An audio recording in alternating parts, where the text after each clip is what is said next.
Go ahead, put it up there. All right, press record. Thank you. Good. Yeah. So I guess we're going now. All right. So I'm glad you guys are here. And, you know, as I said, we're going to try to come up with some things for the month of May that are karate related, and maybe, you know, some challenges and some things. So I'm going to talk to some of the other younger black belts who are probably going to be finishing up with school soon, because some of them are still, you know, they're taking their college courses at home. So we have Sensei Justin, Sensei Brandon, Sensei Melissa Wilson, and you know, Sensei Jill is actually teaching from home because she's a teacher. She's a school teacher, so she's teaching from home. And I didn't know that. Sensei Emma is actually home because she's laid off, and maybe I can get her to do some things. And I don't know, I had some ideas, some things we could try to come up with, and have a little fun, have some good activities, and kind of keep our mind on karate. In the meantime, I'm going to encourage everybody to practice their katas. Now, another thing that I'm going to do is, and I'll send an email out on this, right? If you guys want to record yourself doing your katas, right? One of them at a time, right? Then you can send them to me. And I think Sensei Melissa will do this too, but we'll critique them. We'll look at them, and we'll give you some advice on what you should be doing, or what's good, or what needs to improve. All right. So you guys can still, you know, stay in tune and prepare yourself for the next testing, even though we're closed for the month of May. And hopefully, you know, we'll be able to go back either late May or June. Yeah. Hopefully that happens, because I mean, I don't know what you're thinking about doing for the spectacular. Because at this point, I don't know, because even if they let us go back, let's say they let us go back May 15th or June 1st or something like that. Not all. You know, we probably won't be able to have like a show type thing until later. You know, so we have a date locked in. We have 2 dates locked in. One, I'm sure it won't work, which is May 30th, but the other date is June 20th, which we have locked in at the high school. So the other question becomes, will they let us rent the auditorium during the summer months? They may. Yeah. They may. If they could do that, maybe we could have it in July or August or something. So yeah. I mean, June 20th, my school is already letting us out on the 10th, because they had us do work during spring break week, but they kept off Good Friday and Easter Monday. Okay. So they're letting us out on the 10th instead of the 18th. All right. Yeah. So right now they said the 20th is good. And, you know, maybe if we have to move it to July or August, they'll let us do that too. So at this point, we don't know. So we're just going to assume we're going to still have it and figure out a way to do it at some point. So, you know, we were talking about the concept of PMA, positive mental attitude, the last time. And what I want to talk about today is what some of the positive effects that a good attitude can have on your goals. So, see, the thing is the bigger the goal, and we've talked about this before, the bigger the goal, the longer it takes to accomplish, right? So, for example, let's just say you have two high school graduates. One has a goal to become an auto mechanic, and one has a goal to become a doctor. Okay, they're both great careers, and they're commendable. But which one's going to take longer to accomplish? What do you think, Kevin? The doctor is definitely going to take longer. Doctor's going to take longer. Yeah. You have to go at least 11 years in schooling just to become a doctor. You know, I wrote this a long time ago, but my personal experience actually was the auto mechanic. So I didn't go to college. I was supposed to, I was going to, and one thing led to another. But anyway, I went to, I was working for a Cadillac dealer, and I wanted to become an auto mechanic, and they had a deal where they could send you to General Motors Training Center. And so that's what I did. So I would go down to General Motors Training Center for 2 or 3 weeks, then I'd come back in a dealership and work on whatever area. So let's just say we were learning air conditioning and heating systems, right? we would come back and work on heating and air conditioning systems at the shop. And maybe it was brakes and steering the next time. And so I went through that whole process, but, it was a short process, and I was apprentice for, another year or two after. So it was a couple of years I was done, right? My son-in-law went to college. He went to 3 years medical school at the University of Colorado. 7 And, years. and then when he finished his medical school, he came out to New Hampshire and did his 1 year internship and 2 years residency at a hospital in there. So you got 4 years of college. In his case, it was 3 years of medical school. Sometimes it's 4. So that was 7, and another 3 years, after that. So after high school, That's about 10 years. About 10 years. And then what he did is that he wanted to be a specialist. So to become a specialist, what he had to do is to go another 2 years to become a specialist. So he is what's called an endocrinologist. So it's a specialist. But regardless of the specialty, it takes another couple of years beyond that, right, to accomplish this. And the problem is for many people is, especially these big goals like becoming a doctor or, something like that, is because they take so long, there's so many opportunities to get discouraged and to quit, right? So, it's very difficult. It takes a huge amount of focus and concentration and a lot of self-discipline to stick with it, And so there's a lot of people who become medical doctors or trying to become medical doctors. And along the way, they end up switching their major and becoming, maybe a pharmacist, or they'll be going to nursing, or they do something like that. And there's nothing wrong with those careers either. Those are great careers. But when you set out, at a level to become the highest level as a doctor, and you end up switching off and becoming something different, it's not a failure by any means. It's just not accomplishing your goal, right? Right. If you, let's say you have 1 year left before you become a doctor, but you're stuck on if you have a big test that you have to do to show you actually went to the hospital, right? And you're very stressed out about it. You don't remember a lot of things that happened 2 years ago because you forgot to fill it out some of the days.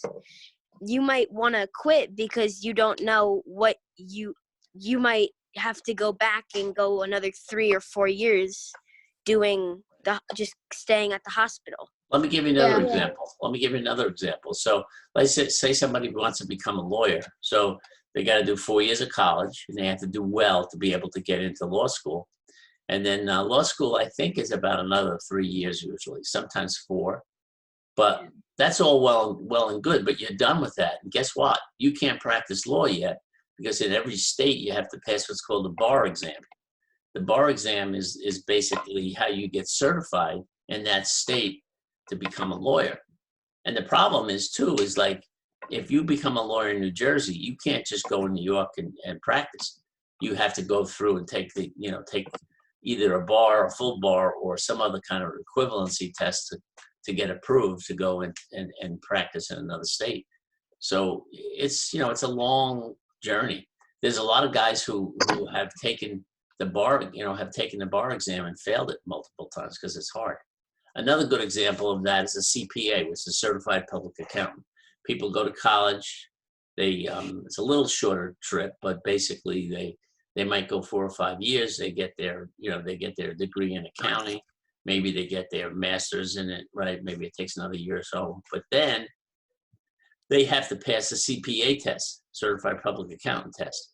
Now, I've been told that test is really, really hard, really, really hard.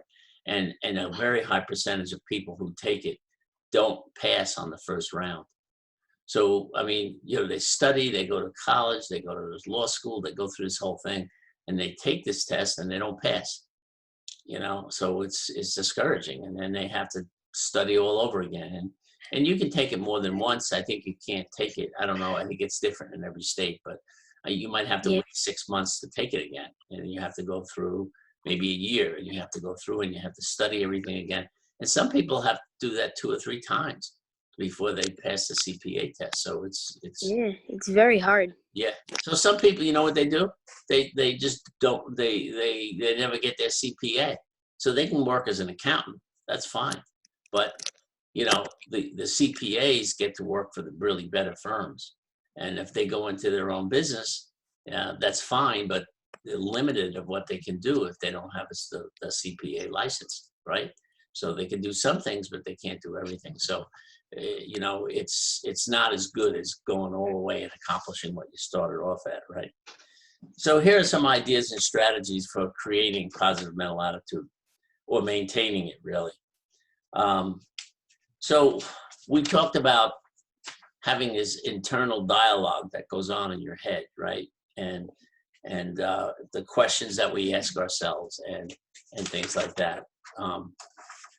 So basically, we have to be able to control that. You know, I liken the thoughts of negative attitude like weeds growing in a garden, right? So we need to make sure that we stay on top of it, because you know we could have great crops in the garden, but if we don't keep it clean of weeds, the weeds choke out the good stuff and it doesn't grow, right? So our mind's kind of the same way. If we let our mind get poisoned with a lot of negativity, you know, we won't be able to succeed. Exactly right. Yeah. Right.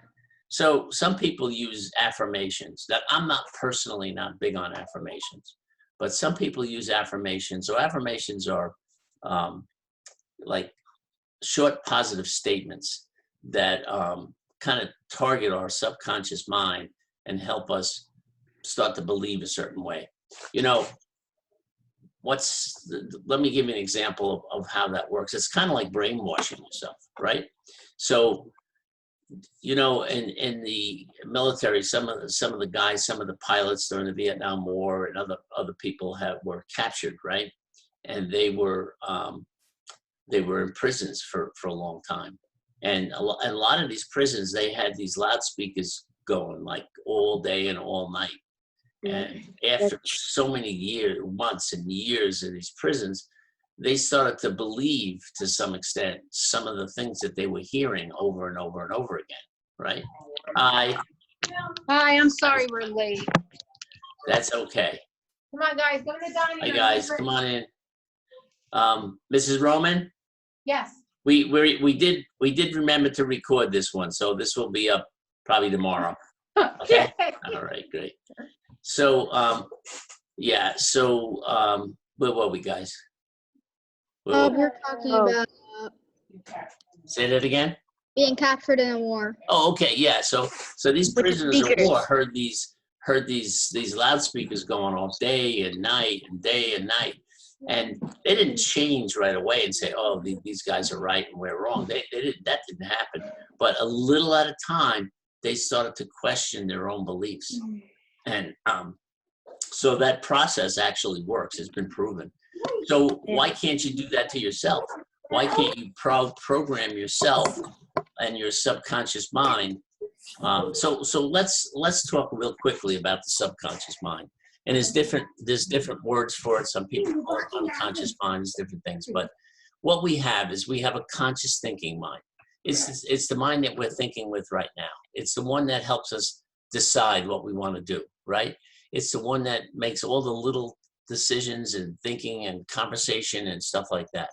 But there's also a deeper part of your mind that they claim that everything that you've learned since you were a baby, that's in there somewhere. It's like stored back in your mind someplace right now. We can't really access it. There's almost like a divider between the conscious and the subconscious, which again is a little deeper part of your mind. But it's still there, right?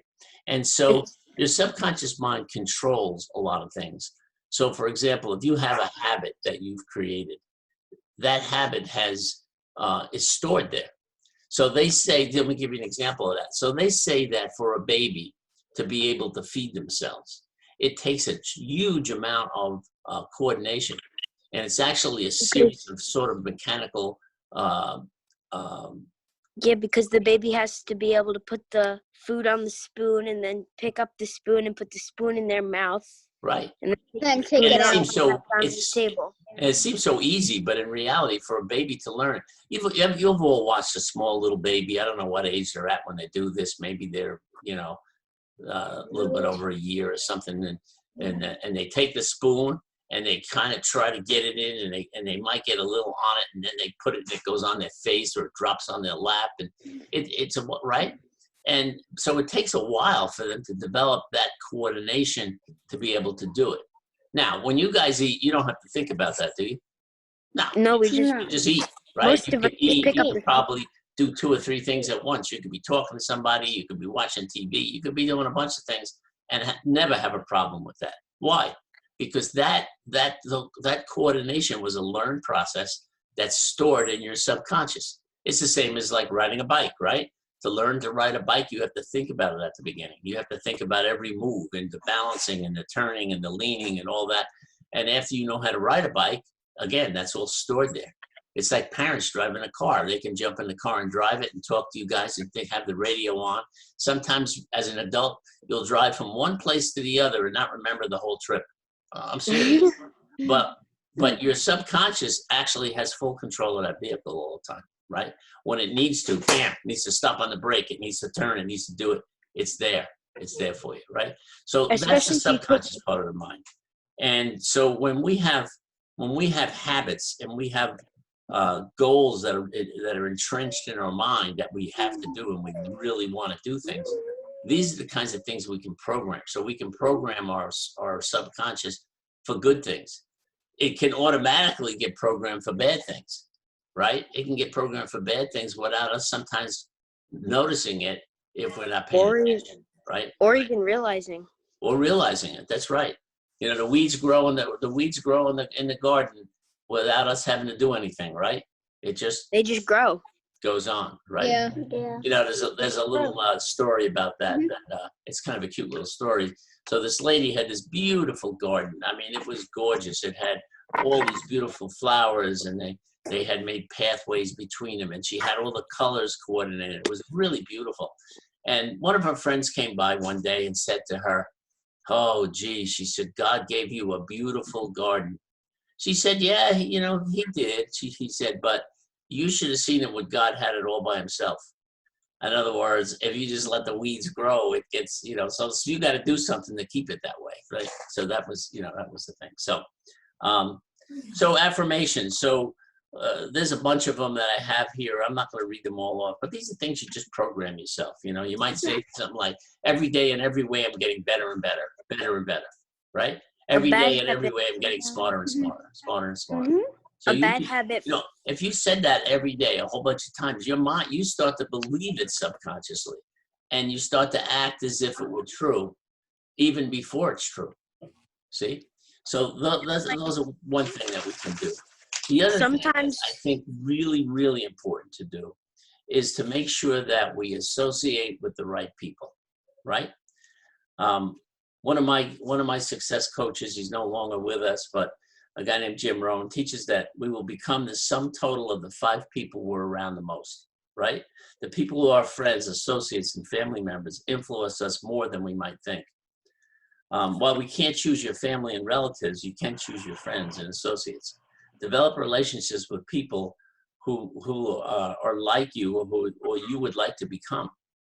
Choose friends who have honesty, courtesy, integrity as the forefront of their character. Hang around with people who are success-minded, who are achievers in life.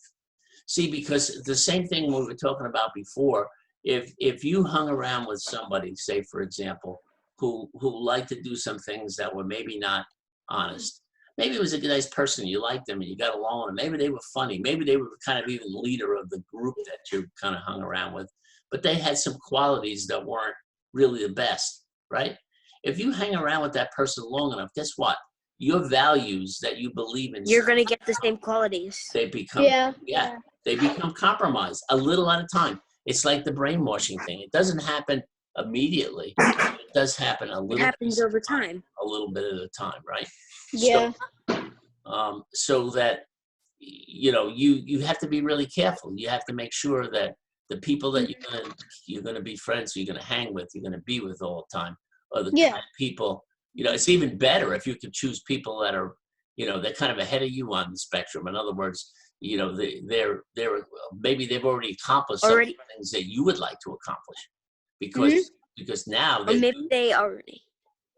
or maybe they already believe in themselves enough to say, I can do this without having to think of the downsides of it. Exactly, Yeah. and not only that, maybe maybe they've already accomplished some of the things. Maybe they're already an A student or an A+ student, and you're not. And you start hanging around with them, and you see, oh, let's say it's a guy, and he says, hey, he says, I have to go home now, and because I've got to study tonight. And you guys are all hanging out. Maybe it's in the springtime. It's a beautiful day, and it's 7 o'clock, and it's still light out. And he just says, I got to go home. I have to go study. And you're not used to doing that because you're like a B or a C- student or a C+ student. You've done your homework. You're done, but this guy's going, he's doing the extra things. Well, if you hang with people like that all the time, guess what? You start to think, well, maybe I should be doing stuff like that. Maybe I can do better than what I'm doing, right? And then look at the opposite of that. Let's just say you're a B+ student. And you'd like to be an A student, but you start hanging around some people who are like, C students or D students, right? And you're like, oh, you know what? I should really get home and I should do I should study for this test tomorrow. I know it, but I should really, sharpen up on it. And he's like, oh man, come on, the heck with that. You'll do good enough. You know your stuff. You don't need to do anymore. Let's go do this. You see? So you get influenced in those areas by the people that you're around all the time.